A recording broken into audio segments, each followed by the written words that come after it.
Okay, ಒಂದು scene ಕೊಡ್ತೀನಿ ಸುಮ್ಮನೆ. ಕೃತಿಕಂಗೆ ಇವತ್ತು ಹೊರಗಡೆ ಹೋಗಿ ಏನಾದ್ರು ತಿನ್ಬೇಕು ಅನ್ನಿಸ್ತು ಒಬ್ಳೆ, ಲೆಟ್ಸ್ ಅಸ್ಯೂಮ್. ಎಲ್ಲಿ ಹೋಗ್ತೀರಾ ಬೆಂಗಳೂರಲ್ಲಿ? ನಿಮ್ಮ ಫೇವ್ರೇಟ್ ಈಟ್ ಔಟ್ ಪ್ಲೇಸ್? ಗ್ಲೆನ್ಸ್. ಆರ್ ಆರ್ ನಗರ ಇದೆ, ಬಸವೇಶ್ವರ ನಗರ ಇದೆ. ಆರ್ ಆರ್ ನಗರನೇ ಇವು. ಓಕೆ, ಗ್ಲೆನ್ಸ್ ಟಾರ್ಗೆಟ್ ಮಾಡಿ. ಯಾವಾಗ್ಲಾದ್ರು ಗ್ಲೆನ್ಸ್ ಅಲ್ಲಿ ಸಿಗ್ಬೋದು. ಅದ್ರಲ್ಲೂ ತುಂಬಾ ಜನ ಇರೋ ಕಡೆ ಹೋಗಲ್ಲ ಅವರು. ಹೋಗಲ್ಲ. ಅದು ಕೂಡ ವೀಕ್ ಡೇಸ್ ಹೋಗ್ತೀನಿ ನಾನು, ವೀಕೆಂಡ್ಸ್ ಅಲ್ಲಿ ಹೋಗಲ್ಲ. ಅಂದ್ರೆ ಅದು ಹೋಗೋದೇ ಒಂದು ಕುತ್ಕೊಂಡು ಆರಾಮಾಗಿರೋಣ ಹಂಗೆ ಇರುತ್ತೆ. ವೀಕ್ ಡೇಸ್ ಹೋದಾಗ ಯಾರು ಕೂತ್ಕೊಂಡ್ರೆ ಆರಾಮಾಗಿ ಕೂತು ತಿಂದು ಬರ್ಬೋದು. ಅದು ಕೂಡ ರಿಸ್ಟ್ರಿಕ್ಟೆಡ್ ಫುಡ್ ನಾನು ತಿನ್ನೋದು. ನಾನು ಫುಡ್ ಈಗ ಫೇವ್ರೇಟ್ ಚಾಟ್ಸ್ ಇದ್ದಾಗ ಜನ ಇದ್ದೇ ಇರ್ತಾರೆ. ನೀವ್ ಯಾವಾಗ ಹೋಗಿ ತಿಂತೀರಾ? ಅದು ತೊಂದ್ರೆ ಇಲ್ಲ ಸರ್. ಅವ್ರೇನ್ ಮಾತಾಡಿಸ್ತಾರಲ್ಲ, ಹೇಗಿದ್ದೀರಾ ಕೃತಿಕಾ, ಚೆನ್ನಾಗಿದ್ದೀರಾ. ಎಲ್ಲಿ ಹೋಗ್ತೀರಾ chats place? Sir chats place particular ಆಗಿ ಅಂತಲ್ಲ, ನನಗೆ ಗೋಲ್ಗಪ್ಪ ಅಂದ್ರೆ ಸಖತ್ ಇಷ್ಟ. ಹಾ, ಓಕೆ. ಗೋಲ್ಗಪ್ಪ ತಿಂತೀನಿ. ಭಯ್ಯ ಅವರೇ ಗೋಲ್ಗಪ್ಪ ಅದು ಇಲ್ಲ, ಕೊನೆಗೆ ಸುಕ್ಕ ಅಣ್ಣ ಇನ್ನೊಂದು ಗೋಲ್ಗಪ್ಪ ಕೊಡಿ. ಓ ಅಣ್ಣ ಇನ್ನೊಂದು ಗೋಲ್ಗಪ್ಪ ಕೊಡಿ. ಓಕೆ, ಕನ್ನಡದಲ್ಲಿ ವೆರಿ ಗುಡ್. ಸುಮ್ಮನೆ ಭಯ್ಯ ಅಂದ್ಬಿಡ್ತಾರೆ ಯಾರ್ಯಾದ್ರು ಅವ್ರನ್ನ, ಅದಕ್ಕೆ ಕೇಳಿ. ಬರುತ್ತೆ ಹಂಗೇನೆ, ಅವರೇ ಆಗಿರ್ತಾರೆ ಅನ್ನೋ ಒಂದು ಇಮ್ಯಾಜಿನೇಷನ್ ಅಲ್ಲೇ ಬಂದ್ಬಿಡುತ್ತೆ ಅದು. ಕರೆಕ್ಟ್. ಅಣ್ಣ ಇನ್ನೊಂದು ಗೋಲ್ಗಪ್ಪ ಕೊಡಿ ಅಣ್ಣ ಅಂತ. ಕೊನೆಗೆ ಎಂಡಲ್ಲಿ ಸುಕ್ಕಪುರಿ. ಹಾ, ಸುಕ್ಕ ತುಂಬಾ ಇಂಪಾರ್ಟೆಂಟ್, ಮಸ್ಟ್ ಅದು. ಸುಕ್ಕ ಅದು ಸ್ವಲ್ಪ ಜಾಸ್ತಿ ಪ್ಯಾಸ್ ಮತ್ತೆ ಇದನ್ನೆಲ್ಲ ಹಾಕೊಂಡು ಕುಡಿ ಅಂತ ಕೇಳೋದು. ಅದು ಮುಂಚೆ ಎಲ್ಲ ಒಂದೊಂದು ಪ್ಲೇಟ್ ತಿಂತಿದ್ದೆ, ಸಪ್ರೇಟ್ ಸುಕ್ಕ. ಅದನ್ನೇ ಸಪ್ರೇಟ್, ಅದೇ ಸಪ್ರೇಟ್ ಒಂದಲ್ಲ ಅದು. ಪಾನಿಪುರಿ ಸಪ್ರೇಟ್. ಹೈಯೆಸ್ಟ್ ಪಾನಿಪುರಿ ಎಷ್ಟು ತಿಂತೀರಿ ಒಂದೇ ಸರಿ ಗೋಲ್ಗಪ್ಪ? ಏನು 50? ಅಯ್ಯೋ ಸರ್, ನಂಗೆ 2 ಪ್ಲೇಟ್ ಹೋದ್ರೇನೆ ಹೆಚ್ಚು. ಓ ಹಂಗ? 10-15 ನೀವು? ಇಲ್ಲ, ಅದು ಸೋಲ್ ಸ್ಯಾಟಿಸ್ಫ್ಯಾಕ್ಷನ್ ಆಗ್ಬೇಕು ಅಷ್ಟೇ ನಂಗೆ. ಅದು ಒಂದ್ ಪೀಸಲ್ಲೇ ಆಗೋಗುತ್ತೆ. ಸೊ ಯು ಆರ್ ಅಲ್ಪತೃಪ್ತೆ. ನನ್ಗೇನ್ ಅತಿಯಾದ ಅಯ್ಯೋ ಹೇಳ್ಕೊಳ್ಳುವಂತ ಏನು ಏನಂತಾರೆ ಫ್ಯಾಂಟಸೈಸ್ಡ್ ವರ್ಷನ್ಸ್ ಎಲ್ಲ ಇಲ್ಲ ನಂದು. ಟಕ್ಕಂತ ನೆನಪಾಯ್ತು, ದೇವಸ್ಥಾನಕ್ಕೆ ಹೋಗ್ಬೇಕು ಅಂದ್ರೆ ಯಾವ ದೇವಸ್ಥಾನ ಟಕ್ಕಂತ? ಓಂಕಾರೇಶ್ವರ. ಅದು ಆರ್ ಆರ್ ನಗರ ಅಂದ್ರೆ ನಂಗೆ ಅದು ಹತ್ರ ಆಗುತ್ತೆ ಅಂತ. ಓಂಕಾರೇಶ್ವರ ಅದು ಬೆಟ್ಟದ ಮೇಲಿದೆ. ಆಮೇಲೆ ಒಂಥರ ಪೀಸ್ಫುಲ್. ಆಮೇಲೆ 12 ಜ್ಯೋತಿರ್ಲಿಂಗಗಳಿರೋದು ಅಂತದ್ದು. ಅಂದ್ರೆ ಒಬ್ಬ ಕಾಣಿಸಲ್ಲ, ಅಲ್ಲಿ 12 ಕಾಣಿಸ್ತಿರ್ತಾನೆ. ಅಲ್ಲೇ ಮೇಲ್ಗಡೆ ವನದುರ್ಗಾ ದೇವಿ ಇದಾರೆ. ಸೊ ಹಾಗಾಗಿ ಎಲ್ಲ ನಾನು ಈಗ ಲಿಂಕ್ ಮಾಡ್ಕೋತಾ ಇದ್ದೀನಿ, ನೋಡಿದೀನಿ ನಾನು. ಸೊ ಹಾಗಾಗಿ ಅದೆಲ್ಲ ಲಿಂಕ್ ಆಗಿ ಅಲ್ಲಿಗೆ ಹೋಗೋದು. ನೀವು ಟ್ರಾವೆಲ್ BMTC ಬಸ್ ಅಲ್ಲಿ ಅಥವಾ ಮೆಟ್ರೋದಲ್ಲಿ? Metro, yes, very much sir. ಯಾರು ಇವಾಗ ಲ್ಯಾಬೆಲ್ಸ್ ರೋಡ್ ವಿತ್ ಮಾಸ್ಕೇನೆ, ಕಣ್ಣೊಂದ್ ಬಿಟ್ಟು ಇನ್ನೇನು ಕಾಣಲ್ಲ. ಕೃತಿಕಾ ಅಂತ ದೇವರಣಿಗಳು ಗೊತ್ತಾಗಲ್ಲ, ಯೂಶಲಿ ಗೊತ್ತಾಗಲ್ಲ. ಬಟ್ ಕಣ್ಣಿಂದ ಕಂಡಿಡಿತಾರ, ಮಾತಾಡಿಸ್ತಾರ. ಕಣ್ಣು, ಈ ದಾರ, ಇದು ವನದುರ್ಗದ್ದು. ಏನ್ ದಾರ ಅದು? ವನದುರ್ಗದ್ದು ಯಾವಾಗ್ಲೂ ಇರುತ್ತೆ. ಆಲ್ಮೋಸ್ಟ್ 13 ವರ್ಷದಿಂದ ಇದೆ. ಎವ್ರಿ ಮಂತ್ ಚೇಂಜ್ ಮಾಡ್ತೀರಿ, ಅಲ್ಲಿ ಹೋದಾಗೆಲ್ಲ ಕಟ್ಸ್ಕೊಂಡ್ಬರ್ತೀರಿ. ಈ ಕಡೆ ಕೈಯಲ್ಲಿ ಏನ್ ಟ್ಯಾಟೂ ಏನದು? ಇದು ತೋರಿಸಿ, ನಮ್ಮ ಕ್ಯಾಮ್ರಾಗ ತೋರಿಸಿ. ದಿಸ್ ಈಸ್ ಆರ್ ಅಂದ್ರೆ ಸಾಂಸ್ಕ್ರಿಟ್ ಫಾಂಟ್ ಅಲ್ಲಿರುವಂತ ಒಂದು ಆರ್. ಇದು ರವೀಂದ್ರ ಅಪ್ಪನ ಹೆಸರು. ಅವ್ರದ್ದು ಪಲ್ಸ್ ರೇಟ್ ಇದು. ಫೋಟೋ ಇತ್ತು, ಅದ್ರದ್ದು ಪಲ್ಸ್ ರೇಟ್ ಇದು. ಅಂಡ್ ಇದು he will be the star ಅಂತ till the end of my life. God bless you. Yes, thank you. ಅದಕ್ಕೆ ನೀವು ಯಾವಾಗಲೂ ಜೊತೆಲಿ ಫೀಲ್ ಮಾಡ್ತೀರಾ ಅಂತ? ಇದು ಒಂದೇ ಟ್ಯಾಟೂ ಇರೋದು. ಅಂಡ್ ಈ ಟ್ಯಾಟೂನ ತುಂಬಾ ಪ್ಲಾನ್ ಮಾಡಿ ಅಪ್ಪ ಇರಬೇಕು ಜೊತೆಗೆ ಅಂತ ಹಾಕ್ಸಿರುವಂಥ ಟ್ಯಾಟೂ ಇದು. So it means a lot to me. ಇನ್ನೇನು ಕ್ರೇಜ್ ಇದೆ ನಿಮ್ಗೇನು? ಕ್ರೇಜ್ ಇಲ್ವಾ? ಕ್ರೇಜ್ ಅಂತ ಅಂದ್ರೆ ಅದೇ ಸರ್, ನನಗೆ ಟ್ರೆಕ್ಕಿಂಗ್ ಕ್ರೇಜ್ ಸಿಕ್ಕಾಪಟ್ಟೆ ಇದೆ. ಬೇರೆ ಏನು ಅಂದ್ರೆ ಡ್ರೆಸ್ ತಗೊಳ್ಳೋದು, ಅಲ್ಲೆಲ್ಲೋ ಶಾಪಿಂಗ್ ಹೋಗೋದು, ಆ ಥರದ್ದು ಏನು ಕ್ರೇಜ್? ತುಂಬಾ ವಾಚಸ್ ಕಲೆಕ್ಷನ್ ಮಾಡೋದು? ವಾಚಸ್ ಕಲೆಕ್ಷನ್ ಇಲ್ಲ ನನಗೆ. When it comes to Apple ತುಂಬಾ ಕಲೆಕ್ಷನ್ಸ್ ಇಷ್ಟ ನನಗೆ. ಆಪಲ್ ವಾಚ್ ಇರ್ಬೋದು, ಆಪಲ್ ಕ್ರೇಜ್ ನಾನು ಆಪಲ್ ಪ್ರಾಡಕ್ಟ್ ಎಲ್ಲ ಗ್ಯಾಜೆಟ್ಸ್ಗಳಲ್ಲಿ. ಅದ್ ಬಿಟ್ರೆ ಕ್ರೇಜ್ ಅಂತ ಪರ್ಟಿಕ್ಯುಲರ್ ಆಗಿ ಬೇರೆ ಯಾವ್ದು? ಸ್ಯಾಂಡಲ್ಸ್ಗಳು ಅಥವಾ ಹೆಣ್ಮಕ್ಳಿಗೆ ಇರುತ್ತಲ್ಲಮ್ಮ, ಅಥವಾ ವ್ಯಾನಿಟಿ. ಆಕ್ಚುಲಿ ಬಟ್ಟೆ ಅಂತ ಬಂದಾಗ ವರ್ಕೌಟ್ ಕ್ಲೋತ್ಸ್ ಬಗ್ಗೆ ನಂಗೆ ಸಿಕ್ಕಾಪಟ್ಟೆ ಕ್ರೇಜ್ ಇದೆ ಸರ್. ನಾನು ಅಂದ್ರೆ ನಂಗೆ ಇಷ್ಟ ಆಯ್ತು ಅಂದ್ರೆ ತಗೊಳ್ತಾ ಇರ್ತೀನಿ ನಾನು. ಪುಣ್ಯಕ್ಕೆ ಇದು ಒಂದೇ ಈ ಪಾಡ್ಕಾಸ್ಟ್ ಅಲ್ಲಿ ಅವರಿಂದ ಕ್ರೇಜ್ ಅಂತ ಯಾವ್ದು ಕೇಳಿಸ್ಕೊಂಡಿದ್ದಾರೆ. ಕ್ರೇಜ್ ಅಂತ ಅಂದ್ರೆ ಇನ್ನೊಂದು ನಾನು ಕಂಪಲ್ಸರಿಲಿ ನಂಗೆ ಕ್ರೇಜ್ ಇರೋದು ಬುಕ್ಸ್ದು. ಅದ್ ಹೆಂಗೆ ಅಂದ್ರೆ ಯಾವುದೇ ಸ್ಯಾಲ್ರಿ ಬರಲಿ, ನನಗೆ ಒಂದು ಡಬ್ಬಿಂಗ್ ಮಾಡಿರೋ ಸ್ಯಾಲ್ರಿ ಬರಲಿ, ಅಥವಾ ನನಗೆ ಯಾವುದೋ ಒಂದು ಫೋಟೋ ಶೂಟ್ದು ಯಾವುದೋ ಒಂದು ಅಮೌಂಟ್ ಬಂತು ಅಂತಾನೋ, ಯಾವುದ್ರದ್ದೇ ಇರಲಿ, ಅದು 2,000 ಇದ್ರೂ ಅದರಲ್ಲಿ ನಾನು ಒಂದು 50% ಅಷ್ಟೋ 25% ಅಷ್ಟೋ ಇನ್ವೆಸ್ಟ್ ಮಾಡಿ ಬುಕ್ ತೊಗೊಳ್ತೀನಿ. I'll purchase. Great. That is one this thing from past. I don't know, ಒಂದು 8-10 ವರ್ಷದಿಂದ ಇರೋವಂಥ. ಎಷ್ಟು ಪುಸ್ತಕ ಇದೆ ನಿಮ್ಮ ಮನೇಲಿ? ಆಕ್ಚುಲಿ ಈಗ ಒಂದು 500ರಿಂದ 550 ಬುಕ್ಸ್ ಇತ್ತು ಮನೆಯಲ್ಲಿ ಈಗ ಅಂದ್ರೆ ಮೊದಲಿಂದನು ಮುಂಚೆಯಿಂದ. ಅಂದ್ರೆ ಒಂದು ನಾನು ಅದನ್ನ ಕಲೆಕ್ಟ್ ಮಾಡಿದ್ದಂಥದ್ದು ಆಲ್ಮೋಸ್ಟ್ ಒಂದು 6 ವರ್ಷ 7 ವರ್ಷದ 500-600 ಪುಸ್ತಕ ಇತ್ತು. ಮನೆ ಶಿಫ್ಟ್ ಆಗ್ತಾ ಆಗ್ತಾ ನಾನು ಅದನ್ನ ಕೆಲವೊಂದಷ್ಟು ಕಡೆ ನನಗೆ ಇಟ್ಕೊಳ್ಳೋದಕ್ಕೆ ಜಾಗ ಇಲ್ಲದೆ ಇದ್ದಾಗ ನಾ ಅದನ್ನ ಕೊಟ್ಟಿದ್ದೀನಿ ಬೇರೆಯವ್ರಿಗೆ, ಅಂದ್ರೆ ಓದಿ ಹೆಲ್ಪ್ ಆಗುವಂಥವ್ರಿಗೆ. ಈಗ ಹೊಸ ಮನೆ ಬಂದ್ಮೇಲೂ ಅಷ್ಟೇ ತುಂಬಾ ಸ್ಪೇಸ್ ತಿಂತಾ ಇತ್ತು ಅದು ಅಂತ ಹೇಳಿ. ಆಮೇಲೆ ನಂಗೆ ಅದನ್ನ ಯಾವುದೋ ಒಂದು ಕಾಟನ್ ಬಾಕ್ಸ್ ಅಲ್ಲಿ ಹಾಕಿಡಕ್ ಇಷ್ಟ ಆಗಲ್ಲ. ಅದು ಕೂಡಿಡೋಂಥ ವಸ್ತು ಅಲ್ಲ, ಅದು ಓದ್ತಾ ಇರ್ಬೇಕು, ನೋಡ್ಬೇಕು. ಅದನ್ನ ನೋಡೋದ್ರಿಂದನೇ ಅಲ್ವಾ ಒಂದು ಪಾಸಿಟಿವ್ ಫೀಲ್ ಬರೋದು. ತುಂಬಾ ಶ್ರೀಮಂತಿಕೆನ ಅಳೆಯೋದು ಅದರಿಂದನೇ ಅಂತ. ಎಕ್ಸಾಕ್ಟ್ಲಿ, ಅದೇ ನಿಜ ಸರ್. ನಮ್ಮ ಹತ್ರ ಏನಿದೆ ಅಂತ ನಾನು ಕೇಳಿದಾಗ ನನ್ನ ಹತ್ರ ಇಷ್ಟು ಬುಕ್ಸ್ ಇದೆ ನೋಡು, ಧೈರ್ಯವಾಗಿ ಹೇಳ್ಕೊಳ್ತೀನಿ ನಾನು. ಸೊ ಹಾಗಾಗಿ ನನಗೆ ಅದು ಬೇರೆ ಲೋಕ. ಅದು ನಿಮ್ಗೆ ಗೊತ್ತಿರುತ್ತೆ, ಸಾಹಿತ್ಯ ಲೋಕ ಬೇರೆನೆ. ಅದು ಪ್ರಪಂಚ, ಅದು ಪ್ರಪಂಚನೇ ಬೇರೆ. ಸೊ ಯು ಡೋಂಟ್ ಕೌಂಟ್ ನನ್ನ ಕಾಸಿನ ಸರ ಇದೆಯೋ ಅಥವಾ ವಜ್ರದ ನತ್ತಿದೆಯೋ? No no no no no. ನನ್ನ ಹತ್ರ ಎಷ್ಟು ಬುಕ್ಸ್ ಇದೆ ಅಂತ ನೋಡ್ತೀನಿ, ಬಟ್ಟೆ ಎಷ್ಟಿದೆ ಅಂತ ನೋಡ್ತೀನಿ ಅಷ್ಟೇ. ನನಗೆ ಗೋಲ್ಡ್ ಬಗ್ಗೆ ಕ್ರೇಜು, ಸಿಲ್ವರ್ ಬಗ್ಗೆ ನೋ ಕ್ರೇಜ್ ಅಟ್ ಆಲ್. ಹೆಂಗ್ ತರದ್ ನಿಮ್ಮನ್ಗೆ ಹುಡುಗನ್ನ?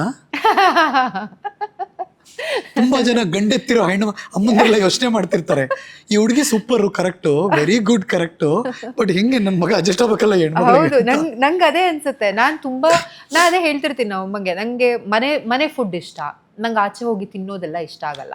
ಸೊ ವೀಕೆಂಡ್ ಬೇಜಾರಾಯ್ತು ಹೋಗೋಣ ಸೀನಾ ಇಲ್ಲ. ಯಾಕಿಲ್ಲ ಅಂದ್ರೆ ಸರ್, ನಾನು ಒಂದು 10 ವರ್ಷ ಆಚೆನೆ ತಿಂದ್ಬಿಟ್ಟೆ ಸರ್. ಅಮ್ಮ ಬರಕ್ಕಿಂತ ಮುಂಚೆ ಸಾಕಾಗಿ ಹೋಗ್ಬಿಟ್ಟಿದೆ ನನಗೆ ಆಚೆ ಕಡೆ ಮನೆ ಫುಡ್. ಅಮ್ಮ ಏನ್ ಮಾಡೋದು ಅದೆಲ್ಲ ಓಕೆ, ನಿಮ್ ಗಂಡ್ ಕೂಡ ಅತ್ತೆಂದಿರಲ್ಲ ಇಷ್ಟಪಡ್ತಾರೆ, ಬೇರೆದೆಲ್ಲ ಸಿಂಕ್ ಆಗ್ಬೇಕಲ್ಲ ಅಂತ ಅಷ್ಟೇ ಯೋಚನೆ ಮಾಡೋದು. ನಾನೇನಂದ್ರೆ ಯಾರಿಗೂ ನೋಯಿಸಲ್ಲ. ನಂಗೆ ಇವಾಗ ಯಾರೋ ಒಬ್ರು ಏನೋ ನೀವು ಜಗಳಾಡಲ್ವಾ? ತುಂಬಾ ರೇರ್. ಅಲ್ಲ, ಕೋಪ ಬಂದ್ರೆ ಹೆವಿ ಬರುತ್ತೆ ನನ್ಗೆ, ಆಗುತ್ತೆ, ಸಿಕ್ಕಾಪಟ್ಟೆ ಬರುತ್ತೆ. ಹೆಂಗೆ ಬಸ್ಟ್ ಔಟ್ ಹೆಂಗ ಆಗ್ತೀರಾ ಕೋಪ ಬಂದ್ರೆ? ಕಿರ್ಚಾಟ ಬಂದ್ಬಿಡುತ್ತೆ. ಒಂದು ಅಳ್ತೀನಿ, ಯಾಕೆ ಅಂತಂದ್ರೆ ಬೇರೆಯವ್ರಿಗೆ ಹರ್ಟ್ ಆಗ್ಬಿಟ್ರೇನೋ ಭಯಕ್ಕೆ ನಾನೇನಾದ್ರು ಮಾತಾಡಿ. ಇಲ್ಲ ಅಂದ್ರೆ ಪೀಕ್ ಆಫ್ ಮೈ ವಾಯ್ಸ್, ಅದು ನೆಕ್ಸ್ಟ್ ಲೆವೆಲ್. ಇಷ್ಟು ವರ್ಷದಲ್ಲಿ ಎಷ್ಟು ಸರಿ ಆಗಿದೆ ಪೀಕ್ ಆಫ್ ದಿ ವಾಯ್ಸ್? 3-4 ಸಲ ಆಗಿರ್ಬೋದು ಅಷ್ಟೇ. ಪಾಪ ಅದರಲ್ಲೂ 2-3 ಸರಿ ಯೋಚನೆ ಮಾಡ್ತಾರೆ ಅಷ್ಟು ಸರಿ ಆಗಿರ್ಬೋದೇನೋ ಲೈಫಲ್ಲಿ ಅಂತ ಅಷ್ಟೇ. ಅದು ಬಿಟ್ಟು ಇಲ್ಲ. ಅಂದ್ರೆ ಅದು ಕೂಡ ಹಾಳು ಅಂತಾನೆ ಅನ್ಸುತ್ತೆ ನನಗೆ. ಇಷ್ಟು ಮೆಚುರಿಟಿ ಇದ್ಮೇಲೆ ಅದು ಯಾವುದನ್ನು ನೀವು ಒಳಗೆ ತಗೊಳ್ಳಲ್ಲ ಅಂತ ಅರ್ಥ ಆಗ್ಬಿಟ್ಟಿದೆ ನನಗಂತೂ. ಎಷ್ಟು ಆರಾಮಾಗಿರಕ್ ಏನ್ ಮಾಡ್ಬೇಕು, ಕೀಪ್ ಇಟ್ ಸಿಂಪಲ್ ಅನ್ನೋ ತರ ಇದೀರಾ ನೀವು. ನಂಗೆ ಲೈಫ್ ಕೂಡ ಹಂಗೆ ಅನ್ಸುತ್ತೆ. ಕಾಂಪ್ಲಿಕೇಟೆಡ್ ಮಾಡ್ಕೊಳಕ್ ನಂಗೆ ಇಷ್ಟ ಇಲ್ಲ.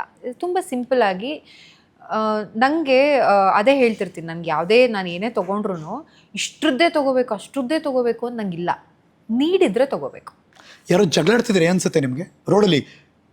ಒಂದು ಜಗಳಾಡ್ತಿರ್ತಾರಲ್ಲ, ಬಿಟ್ಬಿಡ್ರಪ್ಪ ಅನ್ಸುತ್ತೆ. ಬಿಡಿ, ಯಾಕೆ ನಾಳೆ ಇರ್ತಿರೋ ಇಲ್ವೋ ಅಂತ ಗೊತ್ತಿಲ್ಲ.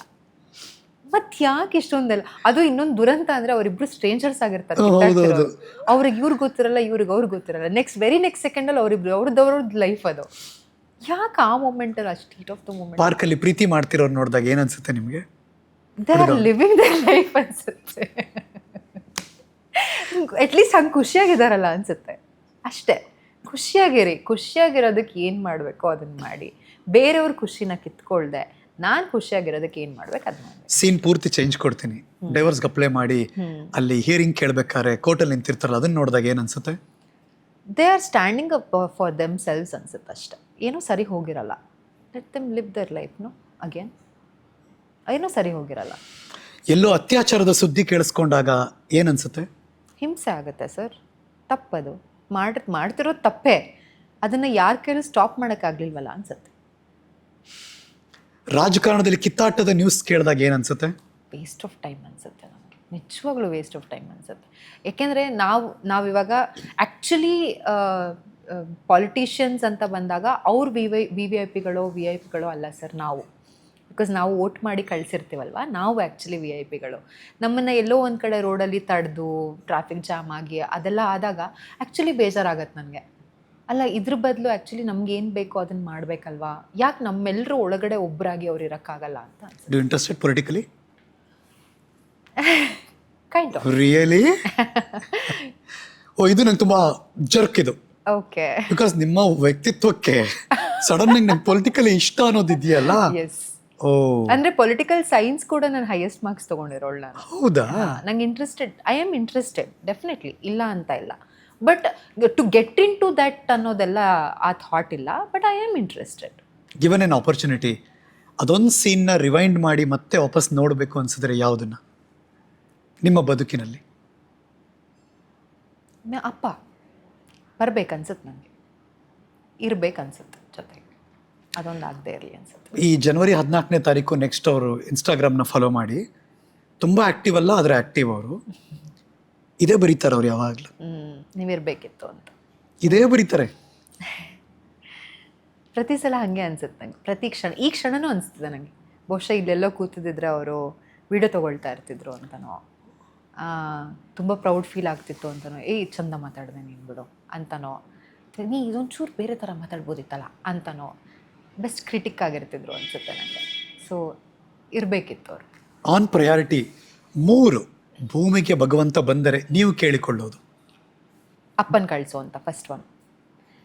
ಸೆಕೆಂಡ್ ಒನ್, ನನಗೆ ನೀನು ಎಲ್ಲೆಲ್ಲಿ ಅಂದರೆ ದೇವಸ್ಥಾನಗಳು, ಕ್ಷೇತ್ರಗಳು ಅಂತ ಏನೇನಿದೆ, ನೀನು ಎಲ್ಲೆಲ್ಲಿ ಕಾಣಿಸ್ತೀಯ ಅಲ್ಲೆಲ್ಲ ನಾನು ನೋಡ್ಬೇಕು ನಿನ್ನ ಅಂತ. 2ನೇದು. 3ನೇದು, I want to be healthy, peaceful, ಯಾರ್ದು ನೆಮ್ಮದಿ ಕಿತ್ಕೊಳ್ದೆ, ನಾನು ನೆಮ್ಮದಿ ಕಳ್ಕೊಳ್ದೆ, ಆರಾಮಾಗಿ ಲೈಫ್ ಲೀಡ್ ಮಾಡುವಂಥ ಒಂದು ನೆಮ್ಮದಿಯ ಬದುಕು ಕೊಡುವಂಥ. ಏನು ಬದುಕಿನ ಆಸ್ತಿ ಅಂದರೆ? ಅಮ್ಮ. ವೆರಿ ನೆಕ್ಸ್ಟ್ ಸೆಕೆಂಡ್, ನಂಗೆ ಫಸ್ಟ್ ಸೆಕೆಂಡೇ ಅದು ಬರ್ತಿದೆ ಅಮ್ಮ ಅಂತ. ಏಕೆಂತಂದರೆ ಅವರು ತಂದೆ ಹೋದಾಗ ತಂದೆ ತಾಯಿ ಸರ್ವಸ್ವನೂ ಅಮ್ಮನೇ ಆಗ್ತಾರೆ. ಸೊ ನನಗೆ ನನ್ನ ಬದುಕಿನ ಆಸ್ತಿ ಅಂತ ಬಂದಾಗ ನನ್ನ ತಾಯಿನೇ. ಸೊ ಅದರಲ್ಲಿ ಯಾವತ್ತೂ ಯಾವುದೇ ಥರದ ಬದಲಾವಣೆಗಳಾಗಲ್ಲ, ಮುಂದೆ ಕೂಡ ಬದಲಾವಣೆ ಆಗಲ್ಲ. ತುಂಬ ಖುಷಿಯಾದಾಗ ಯಾವ ಹಾಡನ್ನೇ ಯಾವಾಗಲೂ ಗೊನುಗ್ತೀರಾ? ತುಂಬ ಖುಷಿಯಾದಾಗ ಇವಾಗ ಲೈಕ್ ಕೃತಿಕ ಖುಷಿ ಆಗ್ಬಿಟ್ಟಿದ್ದೀನಿ ಅದು ಏನು ಹಾಡು ನೆನಪಾಗತ್ತೆ? Any Kannada vintage songs. With song particular ಇರುತ್ತಲ್ಲ ಅದೊಂದು ಹಾಂಟಿಂಗ್ ಅಂತ ಲೈಕ್ ಹಿಂಗ್ ತಕ್ಷಣಕ್ಕೆ ಬರೋ ಲೈಕ್ ಖುಷಿ ಆಗಿದೆ. ಈಗ ಒಂದು ಹಾಡು ಬಂತು, ಪ್ಲೇ.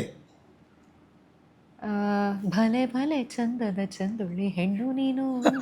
ಅದು ತುಂಬ ಬೇಜಾರಾಗ್ಬಿಟ್ರೆ ಯಾರಿಗೂ ಹೇಳಲ್ಲ, ಬಟ್ ನೀವು ಒಬ್ಬರೇ ಇದ್ದೀರಾ, ಬೇಜಾರಾಯಿತು. ಲಿರಿಕಲ್ಲಿ ಫೀಲ್ ಮಾಡ್ಬೇಕಲ್ಲ.